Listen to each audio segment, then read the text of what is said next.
जहाँ पे हम बात कर रहे हैं कि भारतीय दर्शन क्या होता है और भारतीय दर्शन का क्लासिफिकेशन क्या बताया गया है। अब यहाँ पे जो आज का टॉपिक है वो है भारतीय दर्शन में वेदों का स्थान।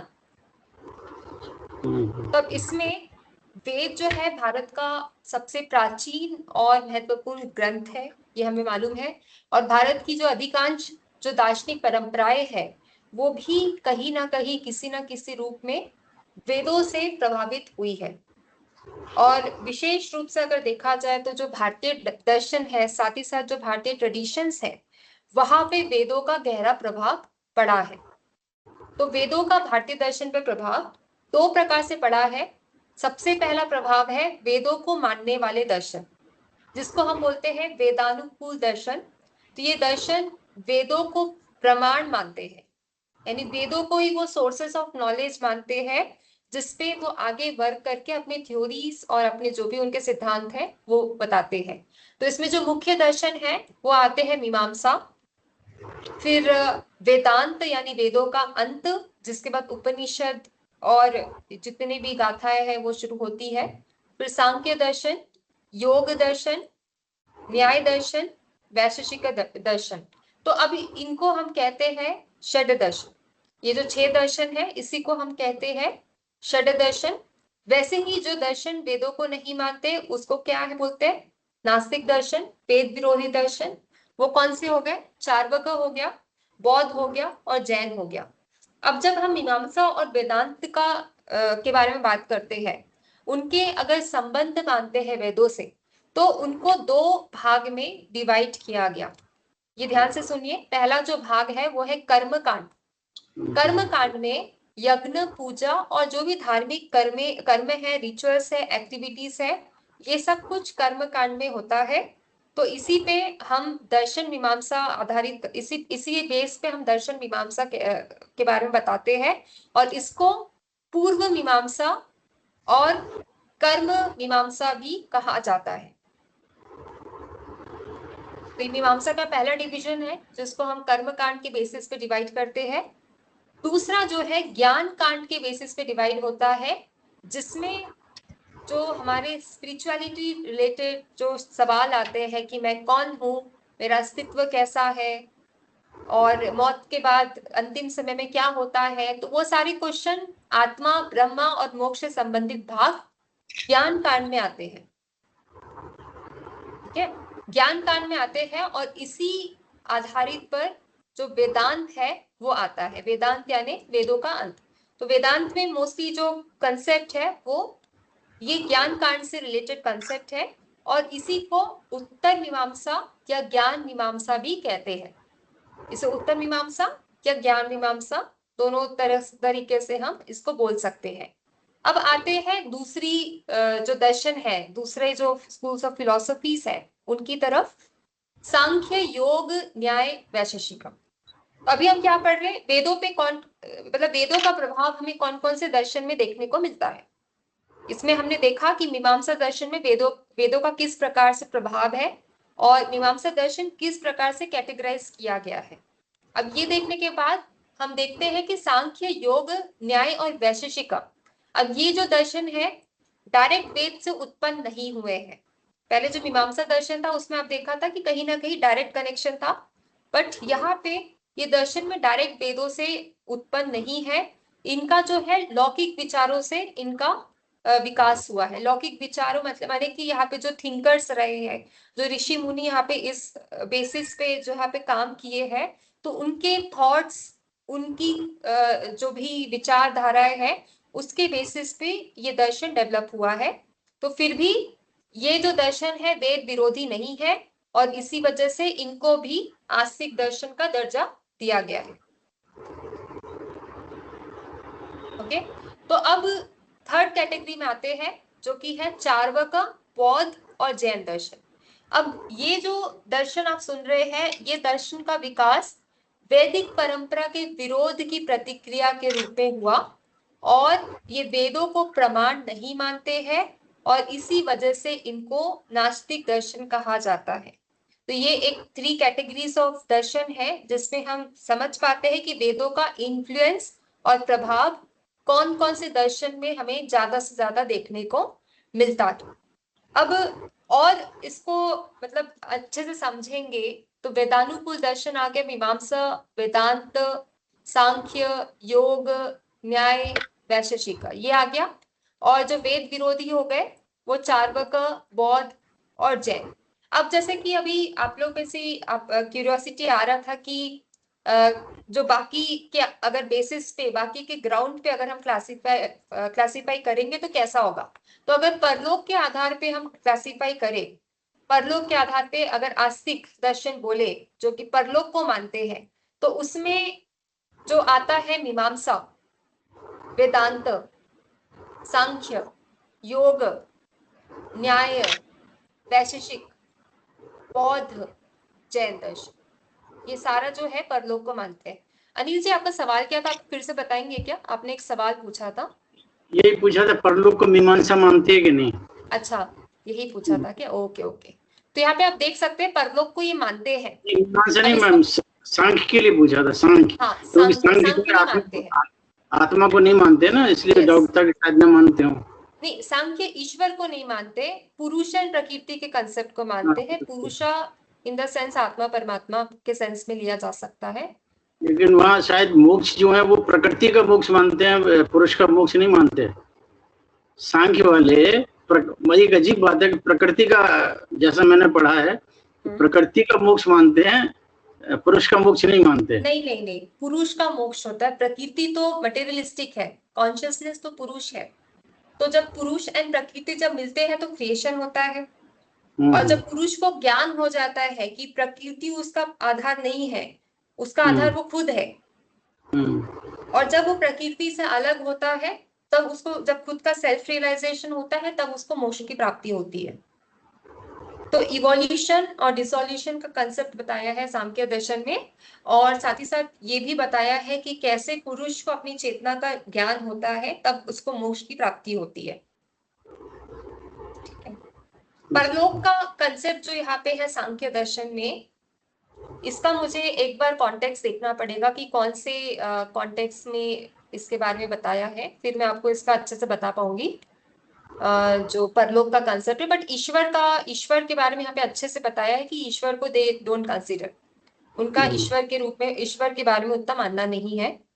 ठीक है। तो अब नास्तिक दर्शन में आते हैं तो वो है चार्वाक, तो जो परलोक को नहीं मानते। बाकी के जितने भी दर्शन आप देख रहे हो सभी परलोक को मानते हैं, including Yoga, including Bauddha, Jain, every darshan, they are called as astika if हम परलोक के आधार पर डिवाइड कर दें। सिर्फ एक ही दर्शन है, वो है चार्वाक, जो कि परलोक को नहीं मानता है। अब नेक्स्ट पॉइंट है भारतीय दर्शन में आप्त, वचन और युक्ति का स्थान।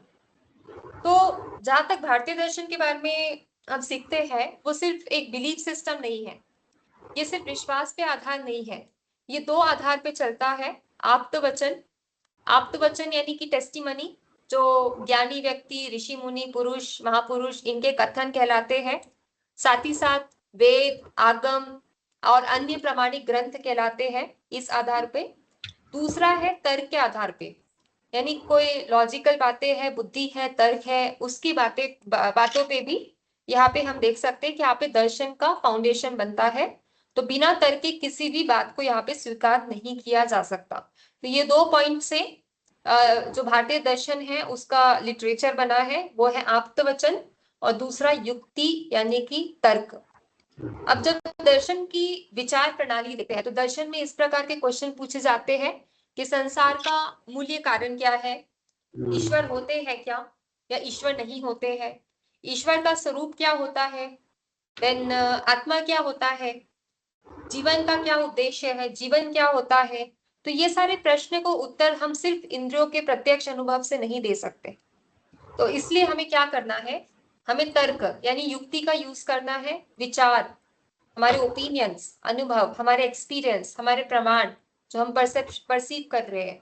तो ये सारी जो पॉइंट्स हैं ये कंसीडर किए जाते हैं जब भी हम इस प्रश्नों का उत्तर देना चाहते हैं। तो एक क्विक रिवीजन ले लेते हैं। आस्तिक का मतलब क्या होता है? दो अर्थ है। कौन से दो अर्थ? दो से तीन अर्थ है, बट यहाँ पे कौन से दो अर्थ है?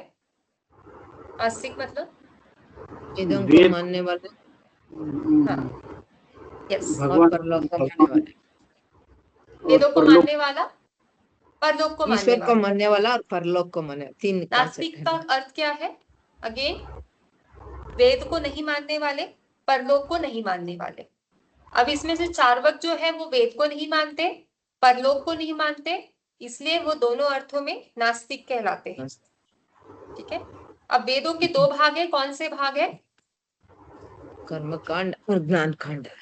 कर्मकांड कौन सा दर्शन फॉलो करता है?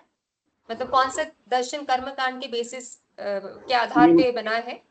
मीमांसा। मीमांसा। और ज्ञान कांड वेदांत। ओके। वेदांत। अब वेद विरोधी दर्शन कौन से हो गए? जैन, चारवाक और चारवाक। हाँ, अब वेदानुकूल दर्शन,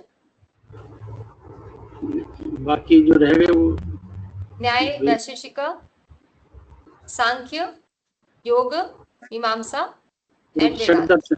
षट दर्शन वो रहे। अब भारतीय दर्शन में सत्य की खोज के लिए कौन से दो आधार महत्वपूर्ण है? आप्तवचन और तर्क मैडम। यस। ओके, तो सत्य की खोज मतलब जैसे पहले बोला जाता था कि भारतीय दर्शन बिलीफ सिस्टम पे बेस्ड है, बट ऐसा बिल्कुल भी नहीं है। भारतीय दर्शन सिर्फ बिलीफ सिस्टम पे बेस्ड नहीं है। भारतीय दर्शन वेद, तर्क, अनुभव, प्रमाण, ये सभी का समन्वय है। ठीक है। तो प्राचीन अर्थ में जो आस्तिक और नास्तिक का आधार ईश्वर था, वो भी ये भारतीय दर्शन का आधार नहीं है, बल्कि ये वेद और परलोक की मान्यता के बेसिस पे यहाँ पे क्लासिफिकेशन किया गया है। अब भारतीय दर्शन में आप्तवचन और युक्ति का स्थान, तो यहाँ पे जो दर्शन का आधार अगर हम जानना चाहते हैं कि दर्शन कैसे बनता है, यानी इतना इसमें जो कठिन कठिन क्वेश्चंस के आंसर्स दिए जाते हैं, इस पे जो रेफरेंस दिए जाते हैं, वो कहाँ से आता है? तो सबसे पहले तो ये हमारा प्रत्यक्ष ज्ञान होता है, यानी कि डायरेक्ट एक्सपीरियंस, और साथ ही साथ लॉजिक यानी कि युक्ति। तो प्रत्यक्ष अनुभव के आधार पर हम उस बातों को समझने का प्रयास करते हैं जिसे सीधा नहीं देखा जा सकता। अब जैसे कि यहाँ पे एक प्रश्न आता है, मतलब एक अनुभव आता है प्रश्न के रूप में कि अगर आज बारिश हो रही है, और मुझे किसी को बताना है कि आज क्या हो रहा है, वेदर कैसा है, तो आप किस बेसिस पे बताएंगे? क्लाउड से रहता है ना मैडम, वो क्लाउड्स को देख के हम बताते हैं बारिश तो आने वाली। प्रत्यक्ष, जो आपको प्रत्यक्ष दिख रहा है, उस ज्ञान के बेसिस में आपने बताया कि बारिश हो रही है। ठीक है। और सपोज आज बारिश हुई, कल आपने देखा कि मिट्टी गीली है, आप बाहर कोई गांव से आते हैं बेंगलोर, और आपने देखा मिट्टी गीली है, तो आप क्या बोलेंगे कि कल पक्का बारिश हुई होगी क्योंकि आज पूरा कीचड़ है। तो ये कौन सा ज्ञान हुआ? अनुमान। अनुमान। हाँ, ये हो गया आपका लॉजिक। तो वैसे ही जो दर्शन है उसमें अनुभव के साथ साथ लॉजिक को भी बहुत ज्यादा इंपॉर्टेंस दिया गया है। दर्शन में दोनों प्रकार से ये जो दर्शन का जो आधार है वो दोनों प्रकार से लिया गया है। तो अब जो प्रत्यक्ष ज्ञान है, प्रत्यक्ष ज्ञान जो है उसको कैसे माना गया, तो इस विषय में भारतीय दर्शन के दो, पहला है कि दर्शन का जो आधार है वो सामान्य मनुष्य का प्रत्यक्ष अनुभव होना चाहिए, यानी जनरल जो एक्सपीरियंस है वो भी दर्शन में आता है, और साथ साथ जो बात अनुभव और तर्क से समझी जा सके वही स्वीकार करनी चाहिए, यानी जो जनरल ओपिनियन है वो भी रहता है, और साथ ही साथ जो तर्क अनुभव के द्वारा आता है वो भी दर्शन में देखने को मिलता है। तो इस जो पर्टिकुलर विचार है वो एक्सेप्ट करने वाले दर्शन जो है वो है न्याय, वैशेषिक, सांख्य, चार्वाक, और बहुत बहुत सारे बौद्ध भी, और बहुत सारे जैन दर्शन में भी ये सब आते हैं, जो कि अनुभव और तर्क से जो भी बात है, जो भी पॉइंट ऑफ व्यू है उसको स्वीकार करते हैं। दूसरे मत में आप्त पुरुषों का अनुभव यानी कि टेस्टिमनी। तो कुछ दर्शन मानते हैं कि ईश्वर, आत्मा, मोक्ष, ये सारे विषय का ज्ञान सामान्य अनुभव से नहीं मिल सकता। ये सारे जो एब्स्ट्रैक्ट कॉन्सेप्ट्स है, इसका जो ज्ञान है वो सामान्य अनुभव से नहीं मिल सकता, इसलिए महापुरुष, ऋषि मुनि तीर्थंकर बुद्ध आदि इनके अनुभव से ही विश्वसनीय हो सकता है। इसलिए उनके वचन यानी कि आप्त वचन और धर्म ग्रंथ ये सब ज्ञान का आधार होता है। तो ऐसा मानने वाले दर्शन कौन है? ऐसा मानने वाले दर्शन मीमांसा वेदांत, ये दर्शन है जो कि इस आप्त पुरुषों के अनुभव को एक्सेप्ट करते हैं for the sources of knowledge. मतलब जो नॉलेज है, ज्ञान है, ज्ञान का आधार है, वो मोस्टली उनके लिए आप्त पुरुषों के अनुभव और उनके वचन ही आते हैं, मीमांसा और वेदांत। अब नेक्स्ट क्वेश्चन है, आप्त वचन होते क्या है? आप्त वचन का अर्थ है जो सत्यनिष्ठ और ज्ञानी पुरुषों के कथन है, और साथ ही साथ जो वेद उपनिषद आगम आदि प्रमाणिक ग्रंथ है उसको आप्त वचन कहते हैं। और ऐसे व्यक्तियों के अनुभव जो सत्य का साक्षात्कार कर चुके हैं, जो सत्य के बारे में खोज कर चुके हैं, उसका अनुभव कर चुके हैं, वो आप्त वचन कहलाते हैं। अब इसमें जैन और बौद्ध दर्शन का क्या मत है? तो जैन और बौद्ध दर्शन भी आप्त वचन को प्रमाण मानते हैं। इवन जैन दर्शन में तीर्थंकरों के वचन प्रमाण माने गए हैं और बौद्ध दर्शन में भगवान बुद्ध के उपदेश प्रमाण माने गए हैं। तो यहाँ पे आप देख सकते हैं कि कौन सा फिलॉसफी लॉजिक को एक्सेप्ट कर रहा है, कौन सा फिलॉसफी टेस्टिमनी को एक्सेप्ट कर रहा है। और ये सारी आप एपिस्टेमोलॉजी जो सब्जेक्ट है ज्ञान मीमांसा, उसमें आप देखेंगे कि कौन से दर्शन किस सोर्सेस ऑफ नॉलेज को एक्सेप्ट करते हैं। यहाँ पे आपने देखा कि जो आप्त पुरुष के अनुभव है उसमें मोस्टली मीमांसा, वेदांत, बौद्धिज्म, जैनिज्म ये सारे आ जाते हैं। जो मोस्टली लॉजिक को प्रेफर करते हैं उसमें न्याय, वैशेषिक, सांख्य, चार्वाक और मोस्टली बौद्ध भी आते हैं और जैन भी आते हैं। तो इस प्रकार से आप चीजों को समझ सकते हैं कि उनके सोर्सेस ऑफ नॉलेज क्या होते हैं। अब यूरोप में भी ऐसा मत था कि जो मध्यकालीन यूरोप था उसमें भी ईसाई विद्वान अपने धर्म ग्रंथों को ज्ञान का आधार मानते थे। इसलिए सिर्फ भारत में नहीं बल्कि अन्य दर्शन में भी, अन्य देशों में भी धर्म ग्रंथों को महत्व दिया गया। ठीक है, अब आगे बढ़ते हैं। तर्क का महत्व, आप में से कोई बता सकता है कि युक्ति यानी तर्क का महत्व क्या है? What is the importance of तर्क?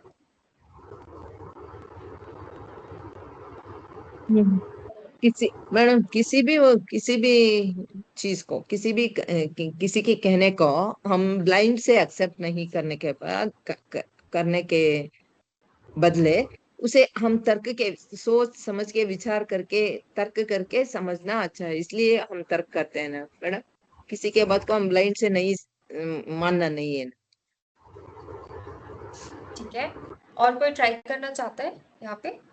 किसी भी स्टेटमेंट को सत्य की कसौटी पर कसना, मतलब उसको इवेल्युएट करना, उसके पोस्टमार्टम करना, उसका जो उसकी बात की क्या सत्यता है, गहराई में जाना। ओके, ठीक है। पद्मिनी जी, प्रिया जी, आप तो बोलना चाहते हैं कि तर्क का इंपॉर्टेंस क्या है? ट्रूथ, लॉजिक लगाना, वही लॉजिक से ये जमता है नहीं जमता, वही ट्रूथ वाली बात हुई है मैडम। ठीक है, लॉजिकली बैठता है नहीं बैठता। किसी को भी अगर कन्विंस करना है तो मैम तर्क से ये पता चलता है, जैसे सभी पर्सपेक्टिव्स अंडरस्टैंड करके फिर उसके बाद हम एक कंक्लूजन पर आ सकते हैं। यानी जैसे अपना अनेकांत शादवाद है, तो आप हर किसी का पर्सपेक्टिव तर्क के द्वारा ही समझ सकते हैं। भले ही मैं किसी के साथ वाद विवाद करूं या ना करूं, बट मेरे ही मन में वो सारे जिज्ञासा उठे और मैं उसको कन्विंसिंगली आंसर कर लूं, तो मेरा वो तर्क के द्वारा उस सिद्धांत की सिद्धि हो सकती है। तो tarka is important to first give me a confidence saying that yes my understanding is correct, फिर उसके बाद में दूसरों के सामने उसको प्रेजेंट कर सकते हैं। ओके, वेरी नाइस पद्मिनी जी। तो यहाँ पे भी आप देख सकते हैं कि जैसे यहाँ पे बोला गया है कि पहले तो कि बिना तर्क कोई भी विचार को स्वीकार नहीं किया जा सकता। जैसे आप भी बोल रहे हो कि आपका अनुभव है, बट अनुभव पे भी आप तर्क करते हैं, फिर आप एक्सेप्ट करते हैं। तो जैसा आपने बोला वैसे ही यहाँ पे भी सेम है कि कोई भी तर्क से विचार को स्वीकार नहीं किया जा सकता। अब अंतर क्या है, अंतर समझते हैं। तो जो दर्शन है न्याय वैशेषिक, इसमें पहले सामान्य अनुभव पर तर्क करते हैं पहले अनुभव और फिर तर्क करते हैं, यानी पहले वो परसेप्शन करते हैं, जो एक्सपीरियंस है उसको करते हैं, फिर उसके बाद अनुभवों पे तर्क करते हैं। ये हो गए न्याय और वैशेषिक दर्शन। अब जो मीमांसा और वेदांत दर्शन है वो वेद और उपनिषद के कथनों को तर्क द्वारा सिद्ध करते हैं। जो कथन है, जो किसी ने बोला कि आत्मा है, आत्मा क्यों है, ईश्वर क्यों है, तो अगर उपनिषद में बोला है आत्मा है, परमात्मा है, तो उस कथन को लॉजिक के द्वारा वो सिद्ध करने की कोशिश करेंगे। ये हो गया वेद और उपनिषद, मीमांसा और वेदांत। ऐसे ही जो मतलब बाकी के दर्शन अगर देखा जाए तो वो भी आप्त वचन को पहले एक्सेप्ट करते हैं, फिर उसको तर्क द्वारा उसकी पुष्टि करते हैं, यानी खुद के अनुभव को भी तर्क के द्वारा प्रूफ करते हैं, और साथ ही साथ कोई आप्त वचन है, महापुरुष के वचन है, वो भी किसी ने बोला तो उसको भी तर्क के द्वारा प्रूफ करके देन एक्सेप्ट करके देन उसको फिर आगे लेके जाते हैं। मतलब ऐसा बोलना बिल्कुल भी गलत होगा कि यहाँ पे जो दर्शन है वो बिलीफ सिस्टम पे बेस्ड है, या वो सिर्फ जो प्रामाणिक है या जो टेस्टिमनी है उसके बेसिस पे ये दर्शन काम करता है, ऐसा बोलना बिल्कुल ही गलत होगा। तो इसीलिए जो वो लोग कहते हैं कि भारतीय दर्शन का स्वतंत्र विचार नहीं है, वो काफी गलत बोलते हैं, क्योंकि भारतीय दर्शन जो है वो स्वतंत्र विचार पे आधारित है। सिर्फ यहाँ पे धर्म ग्रंथों को दोहराया नहीं जाता है जैसा लोगों को मानना है, बट ये जो पॉइंट्स जो मैं यहाँ पे बता रही हूँ कि ऐसा है, तो उसमें भी आवाज ब्रेक कर रही है, आवाज ब्रेक कर रही है एकदम। मेरी आवाज ठीक है मैडम, हमें तो सुनाई दे रहा है। हाँ मैडम, सुनाई दे रहा है। हाँ, तो मैं बस यही बोल रही थी कि जो कुछ लोग बोलते हैं कि भारतीय दर्शन स्वतंत्र विचार पे आधारित नहीं है और सिर्फ यहाँ पे धर्म ग्रंथों की बातों को दोहराया जाता है, ये सारे पॉइंट जो है वो गलत है। क्योंकि वास्तविक में देखा जाए तो भारतीय दर्शन में स्वतंत्र चिंतन और तर्क का बहुत ज्यादा महत्व है, और जो बहुत सारे जो दर्शन हैं वो अपने सिद्धांत को तर्क से ही सिद्ध करते हैं। जो मीमांसा और वेदांत है वो भी केवल वेदों पे निर्भर नहीं है, वो भी अपने विचार को तर्क द्वारा ही प्रमाणित करते हैं। तो तर्क का बहुत ज्यादा इंपॉर्टेंस दिया है भारतीय दर्शन में। और भारतीय दर्शन की अगर विशेषताएं देखें तो ये सिर्फ विश्वास पे नहीं है, ये सिर्फ तर्क पे भी नहीं है, इसमें तर्क साथ साथ महापुरुष के अनुभव और साथ साथ ज्ञान, ये सब चीजों पे ये आधारित है। तो भारतीय दर्शन का अब नेक्स्ट क्वेश्चन है कि विकास कैसे हुआ, यानी इसका डेवलपमेंट कैसे हुआ। तो यूरोप और भारत के दर्शन के विकास में एक अंतर है। यूरोपियन जो दर्शन डेवलप हुए, ग्रीक सिविलाइजेशन हुआ, उसमें से यहाँ पे फर्क है। यूरोप में पहले एक दर्शन आया, फिर दूसरा दर्शन आया, तो नया दर्शन जो है वो पुराने का स्थान लेता गया। ये एक यूरोप का क्लासिफिकेशन है। अब भारतीय दर्शन में क्या हुआ, फर्स्ट होता था वो रिप्लेस होके फिर जो सेकंड आता था वो फर्स्ट ही बन जाता था, यानी पिछले वाला एलिमिनेट होता था, तो उनका हमेशा एक ही दर्शन, हाँ, या 1 2 3 4 ऐसे दर्शन बढ़ते गए। मैम वो लास्ट लाइन जो लिखा है वो कंफ्यूजिंग है, नया दर्शन पुराने का स्थान लेता गया। इसका मतलब जो पहला दर्शन था, तो सेकंड दर्शन आ गया, तो सेकंड दर्शन ने पहले को हटाया फिर दूसरा आया, या पहला था उसके बाद ये दूसरा आया सीक्वेंस में। इसमें ऐसा है कि एक किसी ने अगर कोई सवाल का जवाब दिया तो वो तर्क के माध्यम से उस जवाब को खंडन किया गया और फिर नया जवाब रिकंस्ट्रक्ट किया गया। तो इस हिसाब से क्रिएशन एलिमिनेशन ये चलता गया यूरोपियन दर्शन में, ठीक है। पर जो भारत का दर्शन है उसमें सारे दर्शन साथ साथ विकसित हुए, मतलब एक दर्शन इतना स्वतंत्र वे में डेवलप होता गया कि बाकी दर्शन उसको एलिमिनेट करने के बजाय उसने खुद का अपना कुछ नया स्कूल ऑफ थॉट क्रिएट किया। तो सारे दर्शन यहाँ पे साथ साथ विकसित हुए और कोई एक दर्शन समाप्त नहीं हुआ, यानी सब थॉट्स जितने भी थिंकर्स है, थॉट्स है, उनके विचार है, सब इंडिपेंडेंटली उन्होंने अपने अपने विचार को यहाँ पे रखे और वो हजारों साल से अभी भी वो चलते आ रहे हैं। और जो दर्शन है वो काफी शताब्दियों से चलते आ रहे हैं, अभी तक उसको पूरी तरीके से डिस्ट्रॉय नहीं किया गया। जो दर्शन एकदम स्ट्रांगली एस्टेब्लिश थे, उसमें नए नए थिंकर्स जुड़े। जो थिंकर्स उस पर्टिकुलर दर्शन को नहीं माने, उन्होंने अपना दर्शन क्रिएट किया। जैसे आप शंकराचार्य, माधवाचार्य, इनका मालूम होगा। शंकराचार्य के कंसेप्ट, जो अद्वैत के कंसेप्ट है, माधवाचार्य उसको उनको एक्सेप्ट नहीं कर पाए। तो ड्युअलिटी का कंसेप्ट, उन्होंने ड्युअलिटी के कंसेप्ट पे माधवाचार्य ने अपना एक नया फिलॉसफी, एक नया दर्शन को एस्टेब्लिश किया। वैसे ही रामानुजाचार्य ने विशिष्ट अद्वैत वेदांत। इस प्रकार से आप देख सकते हैं कि एक दर्शन पूरी तरीके से डिस्ट्रॉय नहीं हुआ, रिप्लेस नहीं हुआ, वो दर्शन भी स्टेब्लिश रहा हजारों सालों से। और जो नए लेवल के थिंकर्स थे, उन्होंने फिर अपना एक नया स्कूल ऑफ थॉट और नया दर्शन के रूप में एस्टेब्लिश किया। तो इस प्रकार से जो भी इसमें थॉट्स थे कोई वो रिफ्रेश। कंपैरिजन के टाइप में European philosophy was older than Indian, ऐसा कुछ कह सकते हैं मैम, या बोथ ऑफ देम स्टार्टेड तो पैरेलली? ऐसा हम इसलिए कह सकते हैं क्योंकि यूरोपियन फिलोसफी फुल्ली डॉक्यूमेंटेड है। भारत का जो दर्शन रहा है वो भी काफी पुराना है। जो हम लोग आर्यन हिस्ट्री और ये सब जो पूरा कंसिडर करें, ड्राविडियन वगैरह, बहुत पुराना है। बट बहुत सारे स्क्रिप्चर्स डिस्ट्रॉय भी हुए। जब मुगल्स का अटैक हुआ तो काफी डिस्ट्रॉय हुआ। तो ऐसा कुछ सोर्स नहीं है जो कि वेरीफाई कर सके कि कितना पुराना है, कितना हिस्टोरिकल है। बट यूरोपियन दर्शन पूरा डॉक्यूमेंटेड है, कहाँ से शुरू हुआ, कैसे शुरू हुआ, पूरा डॉक्यूमेंटेड है। तो वहां पे इसलिए एक डिबेट हो जाता है कि कौन सा दर्शन पुराना है और किस दर्शन को हम पहले आया ऐसा मान के चले। बट एनीवेज, ज्योग्राफिकली भी डिवीजन हुआ है। एक और क्वेश्चन है, हम इसको यूरोपियन फिलोसफी बोल रहे हैं, यूजुअली वेस्टर्न जब वेस्टर्न, कंसिडर करते तो यस यूएस यस, वगैरह यूजुअली तो हम उस टाइम पाश्चात्य थे या दर्शन नहीं बोलते था? हैं। ये जो यूरोपियन फिलोसफी है, मोस्टली इसको पाश्चात्य दर्शन ही कंसिडर किया जा रहा है। एंड ये यूरोपियन इसीलिए क्योंकि मोरलेस ये ग्रीस में शुरू हुआ, तो and it being part of Europe, इसीलिए हम इसको पाश्चात्य को यूरोप के साथ यस समान मोस्टली लेते उसके साथ कनेक्ट करते हैं। बट फिर अगेन अगर बहुत ही हायर लेवल में लेंगे तो फिर ये अलग अलग फिर से डिवाइड हो जाते हैं, क्योंकि चाइनीज फिलोसफी अलग है, ग्रीक फिलोसफी अलग है, और इस प्रकार से फिर डिवाइड हो जाते हैं अलग अलग तरीके से, है ना। क्योंकि अब मिडिवल फिलोसफी हो गया, फिर मिडिवल फिलोसफी के बाद कंटेम्प्रेरी फिलोसफी, फिर मॉडर्न फिलोसफी। तो इस लेवल पे भी डिवाइड किया गया है, जो वेस्टर्न फिलोसफी में जो डिविजन्स है।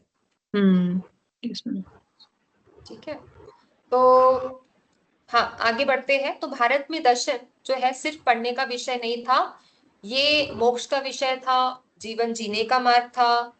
लोग किसी दर्शन को अपनाकर उसी के अनुसार जीवन जीते थे, और फिर उनके जो अनुयायी आए वो भी उस परंपरा को आगे लेकर जाते रहे। जो कि आपने देखा है, जो ट्रेडिशनल फिलोसफर्स है उनके ट्रेडिशन आज भी चलते हैं, भले वो कम्युनिटी होंगे, स्मॉल ग्रुप्स होंगे, जैसा भी होगा, बट वो एज इट इज उसको लेके चलते हैं। ऑर्थोडॉक्स हो गए और साथ साथ जो मॉडर्न है, सबका कम्युनिटी डिवीजन हुआ, बट स्टिल उनके जो मेन प्राइमरी सिद्धांत थे, थ्योरीज थे, वो एज इट इज आगे बढ़ने लगे। मतलब अगर हिस्टोरिकली हम कंसिडर करते हैं तो, ठीक है। तो अब अगर हम आज के आधुनिक काल में देखें तो आज का क्या इंप्रेशन है। आज सामाजिक और राजनीतिक परिवर्तन हो रहे हैं, बिल्कुल चेंजेस आ रहे हैं।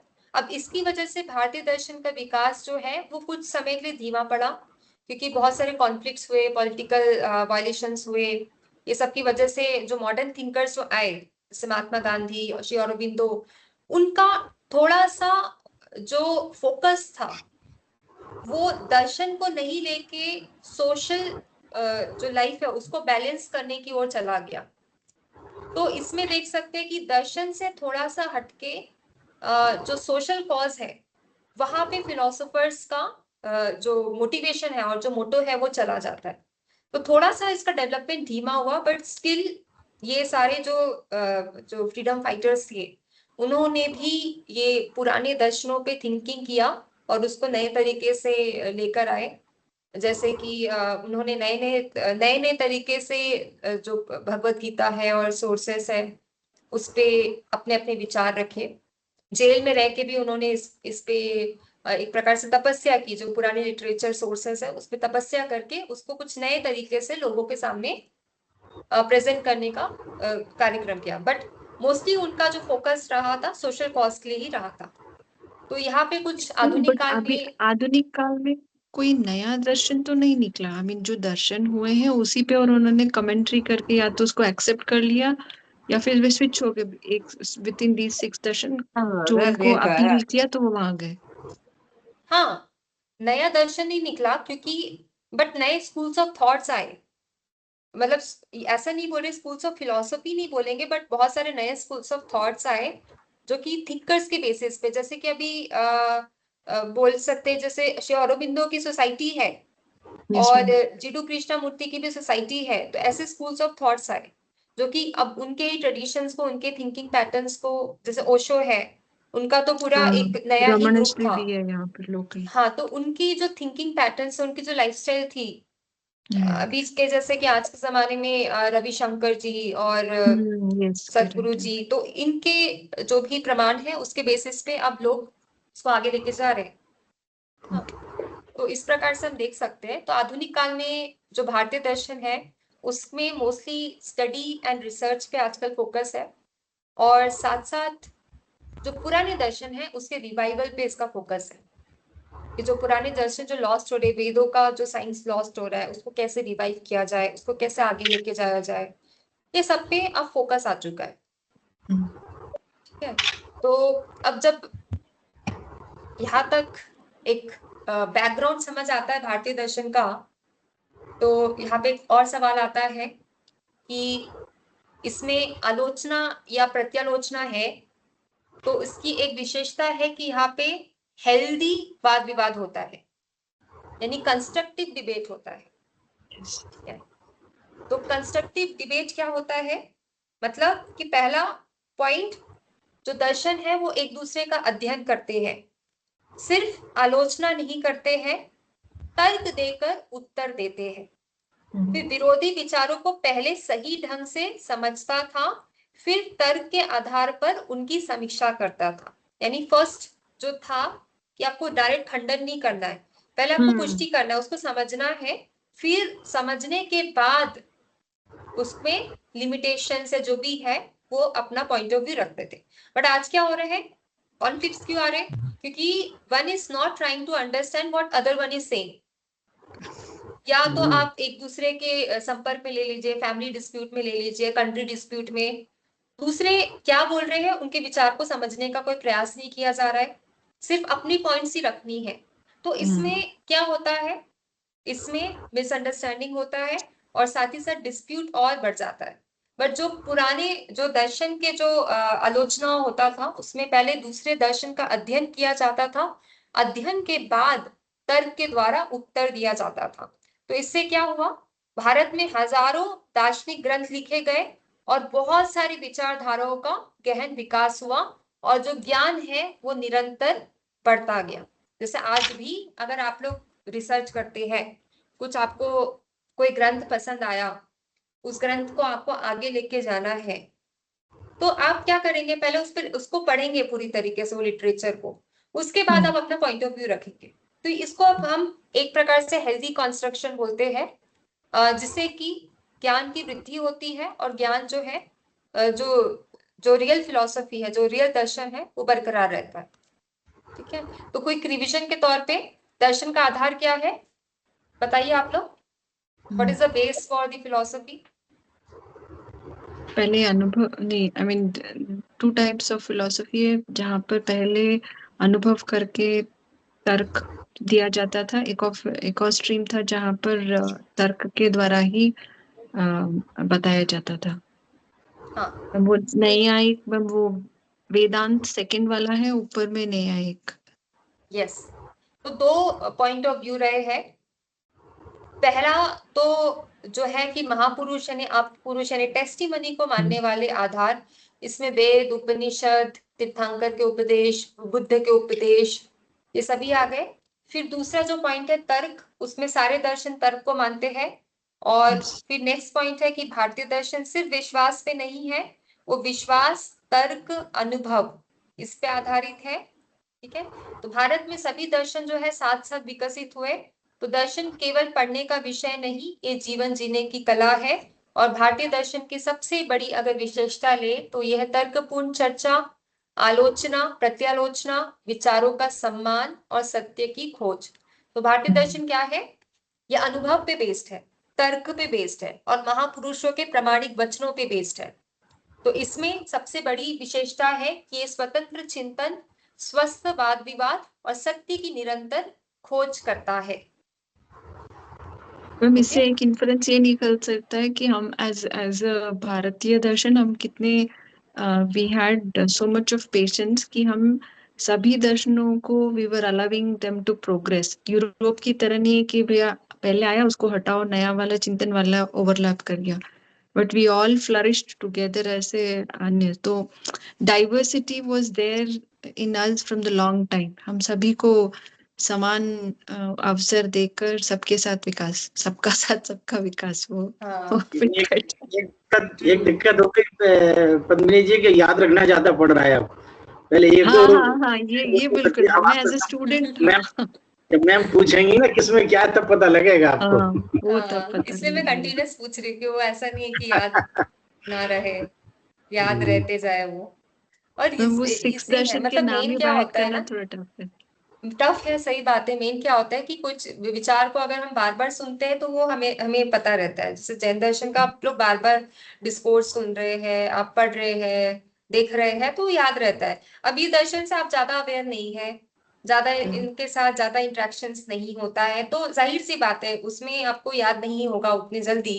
बट स्टिल अगर आप बार बार उसको पढ़ने का प्रयास करेंगे, बुक्स पढ़ते हैं, उससे रिलेटेड वीडियोस देखते हैं, बहुत अच्छे अच्छे वीडियोस हैं, वो देखते हैं, तो आपको एक इंटरेस्ट आएगा और साथ ही साथ उसका जो ज्ञान है वो बढ़ता जाएगा।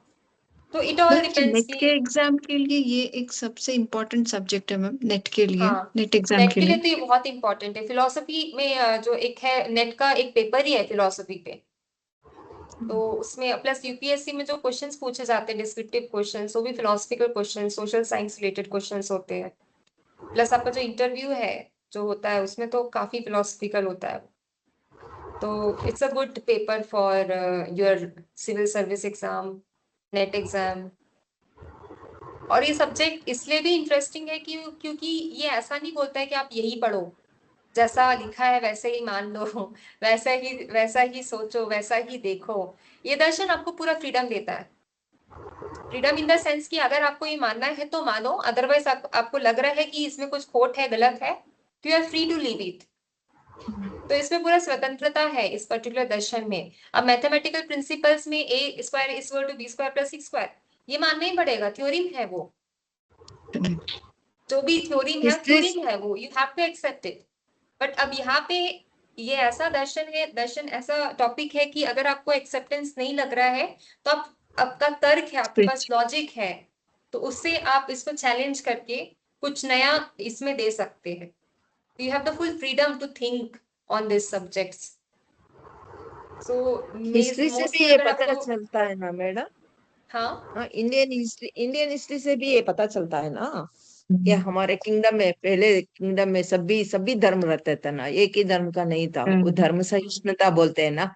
वो एक राजा कौन सा भी धर्म एक्सेप्ट करे तो लोग उनके पीपल किसी भी दर्शन को, धर्म को एक्सेप्ट करना था। राजा सभी धर्म को मानता था ना, हिस्ट्री से भी ये पता चलता है। हाँ, मुझे राजा वो ठीक से धर्मनिरपेक्ष। बोलना देखता नहीं। था धर्म कि सहिष्णुता कौन बोलते सा हैं, सिद्धांत सहिष्णुता। को यूज करके उसके राज्य का डेवलपमेंट हो, हाँ हाँ है हाँ। ना।